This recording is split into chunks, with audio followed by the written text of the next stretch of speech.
Hello दोस्तों। क्या आपने कभी सोचा है कि हमारे समाज के मूल में इतनी गहराई तक समाई हुई जातीय व्यवस्था आखिर क्या है?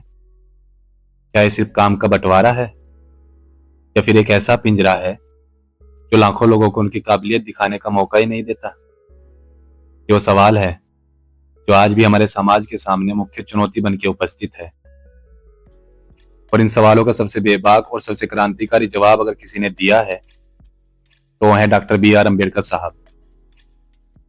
आज मैं जिस विषय पर चर्चा करने जा रहा हूं वह भारतीय इतिहास की सबसे महत्वपूर्ण पुस्तकों में से एक, सन 1936 में प्रकाशित डॉक्टर B.R. अम्बेडकर साहब द्वारा लिखित जाति का विनाश है, जिसे आप सभी एनवलेशन ऑफ कास्ट के नाम से भी जानते हैं।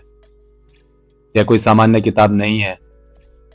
यह एक ऐसा विचार है जिसने सदियों से चली आ रही एक दमनकारी व्यवस्था की नींव को हिलाकर रख दिया था। तो आइए कहानी की शुरुआत करते हैं। सन 1936 में लाहौर में एक संस्था थी जिसका नाम था जात पात तोड़क मंडल। जैसा कि नाम से ही जाहिर है, ये मंडल जातीय व्यवस्था को समाप्त करने और समाज में सुधार लाने के मकसद से बनाया गया था।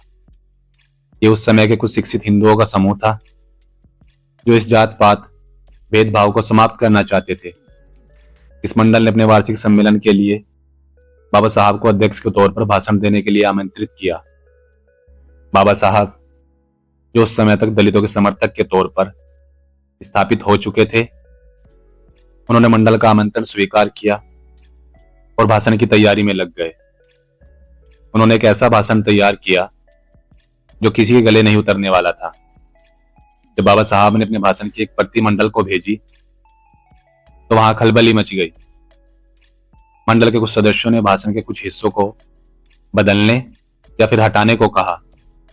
उनका मानना था कि भाषण की कुछ बातें बहुत तीखी और क्रांतिकारी हैं, जिससे हिंदू समाज की भावनाएं आहत हो सकती हैं। वो सुधार तो चाहते थे, किंतु धीरे धीरे, बिना किसी विवाद के। लेकिन बाबा साहब समस्या की जड़ पर वार करना चाहते थे।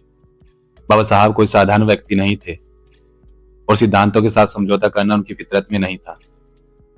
उन्होंने मंडल को साफ जवाब दिया कि वो अपने भाषण का एक भी शब्द परिवर्तित नहीं करेंगे। उनके लिए महज एक भाषण नहीं था, बल्कि लाखों उत्पीड़ित लोगों की आवाज थी। जब मंडल को लगा कि अम्बेडकर साहब भाषण बदलने के हित में नहीं है, तो उन्होंने सम्मेलन को रद्द कर दिया। इस तरह इतिहास का वो सबसे महत्वपूर्ण और सबसे क्रांतिकारी भाषण, जो समाज की पूरी संरचना को हिला के रख सकता था, वो कभी दिया ही नहीं गया। लेकिन बाबा साहब चुप बैठने वालों में से नहीं थे। बाद में उन्होंने इस भाषण को एक किताब के रूप में अपने खर्चे पर प्रकाशित किया, जाति का विनाश। बाबा साहब द्वारा लिखित एक ऐतिहासिक और क्रांतिकारी भाषण, जिसे भारतीय सामाजिक व्यवस्था की नींव को चुनौती देने वाला सबसे महत्वपूर्ण दस्तावेज भी माना जाता है। यह पुस्तक केवल एक भाषण नहीं, बल्कि सामाजिक न्याय और समानता के लिए एक सशक्त आह्वान था, जो आगे चलकर भारतीय सामाजिक क्रांति का एक सबसे महत्वपूर्ण दस्तावेज बन गया। इस पुस्तक में बाबा साहब ने तर्क और साक्ष्य के आधार पर जातीय व्यवस्था की धज्जियां उड़ा दी थी। तो आइए देखते हैं बाबा साहब के उस भाषण में ऐसा क्या था। ये रहा वो भाषण। ये रहा बाबा साहब के भाषण का पहला खंड। दोस्तों, जात पात तोड़क मंडल के जिन सदस्यों ने मुझे इस मंडल का सभापति चुना है, मुझे चिंता है उन लोगों से मेरे चुनाव के संबंध में अनेकों प्रश्न पूछे जाएंगे। उनसे पूछा जा सकता है, क्या लाहौर में कोई योग्य पुरुष नहीं था जो सभापति चुनने के लिए मुंबई दौड़ गए? उनको लगता है मैं हिंदू धर्म का आलोचक हूं। मैंने महात्मा गांधी जी के सिद्धांतों की भी, जिन पर हिंदुओं की श्रद्धा रही है, आलोचना की है, जिससे वे मुझे अपनी वाटिका का सांप समझते हैं। शायद कुछ राजनीतिक हिंदू भी उनसे सवाल करें कि इस आदरणीय पद पर मुझे चुनकर उन्होंने हिंदुओं का अपमान क्यों किया। अपने संबंध में मैं आपसे ये कहने की अनुमति चाहता हूं, मैं आपके निमंत्रण को अपनी व अपने दलित भाइयों की इच्छा से स्वीकार नहीं किया। मैं जानता हूं कि एक विशेष जाति का समूह मुझसे घृणा करता है, इसलिए मैंने अपने आप को हमेशा उनसे दूर रखा है। हिंदुओं के इस मंच पर अपनी बातें सुनाकर खुद को उनसे ऊपर दिखाने की मेरी कभी कोई इच्छा नहीं रही। यहाँ भी मैं अपनी इच्छा से नहीं, आपके चुनाव से आया हूँ। इस मंच पर भी मैं इसलिए आया हूँ क्योंकि मुझे बताया गया है कि इस सम्मेलन का उद्देश्य समाज सुधार है, और सामाजिक सुधार एक ऐसा विषय है जिससे मुझे मोह है। भारत में समाज सुधार के कार्यों में अनेक कठिनाइयां हैं, क्योंकि भारत में समाज सुधार के मित्र थोड़े हैं और शत्रु बहुत अधिक। मिस्टर WC बनर्जी ने समाज सुधार सम्मेलन के विरोध में अपने भाषण में कहा था, मैं उन लोगों से सहमत नहीं हूं जो कहते थे कि जब तक हम अपनी सामाजिक परिस्थिति में सुधार नहीं करते तब तक हम राजनीतिक सुधार के योग्य नहीं है। मुझे इन दोनों के बीच कोई संबंध दिखाई नहीं देता। क्या हम राजनीतिक सुधार के योग्य इसलिए नहीं है क्योंकि हमारी विधवाओं का पुनर्विवाह नहीं होता और हमारी बेटियों की शादी कम उम्र में हो जाती है, या फिर हमारी पत्नियां व पुत्रियां हमारे साथ गाड़ी में बैठकर हमारे मित्रों से मिलने नहीं जाती। मिस्टर बनर्जी की इन बातों के अनेकों उत्तर हैं। उनसे पूछा जा सकता है कि क्या आपको यह मालूम है कि हिंदू समाज की व्यवस्था ने देश की आधी जनसंख्या को अछूत बना रखा है। पेशवाओं के शासनकाल में महाराष्ट्र में इन अछूतों को उस सड़क पर चलने की अनुमति नहीं है जिस पर कोई सवर्ण हिंदू चल रहा हो। उनके लिए आदेश है कि अपनी कलाई या गले में काला धागा बांध कर रखेंगे ताकि कोई स्वर्ण भूल से भी उनको ना छूले। पेशवाओं की राजधानी पूना में तो अछूतों के लिए यह आदेश था कि वे कमर पर झाड़ू बांध कर चले ताकि उनके पैरों के चिन्ह झाड़ू से मिट जाएं और कोई हिंदू उनके पद चिन्हों पर पैर रखकर अपवित्र ना हो जाए। अछूत अपने गले में हंडी बांध कर चलेंगे ताकि अगर उनको थूकना हो तो वो जमीन पर न थूकें।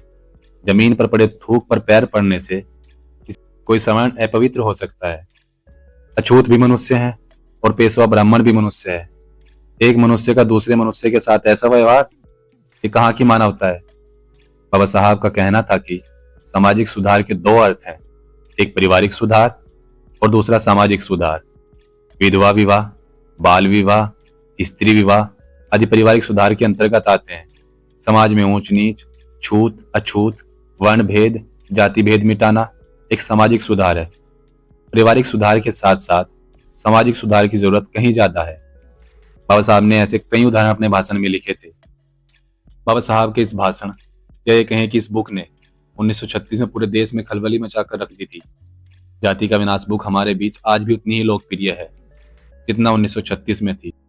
यह हमें सिखाती है कि समानता और स्वतंत्रता के सिद्धांत ही एक सच्चे और न्यायपूर्ण समाज का निर्माण कर सकते हैं।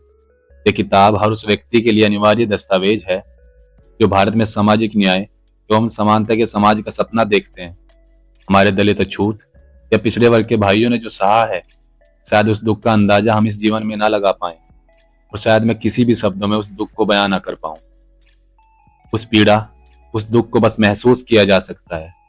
तो आइए हम बाबा साहब के इन विचारों को समझें और एक ऐसे भारत के निर्माण की दिशा में काम करें जहां किसी भी व्यक्ति की पहचान उसकी जाति से नहीं बल्कि उसके कर्मों और गुणों से की जाए। इस किताब का सबसे बड़ा संदेश यही है कि जाति कोई प्राकृतिक चीज नहीं बल्कि मनुष्य द्वारा मनुष्य को बांधने की एक संरचना है जिसे इंसान खत्म भी कर सकता है, लेकिन इसके लिए साहस की जरूरत है। हमें अपनी सोच को बदलना होगा। दोस्तों, ये बाबा साहब की किताब जाति का विनाश का सिर्फ एक खंड था। अभी और भी खंड बाकी हैं जो जल्द ही मेरे चैनल पर आपको मिलेंगे। तो मेरी ये वीडियो आपको कैसी लगी प्लीज़ कमेंट में ज़रूर बताएं। मेरी वीडियो को लाइक और चैनल को सब्सक्राइब करें। थैंक यू दोस्तों।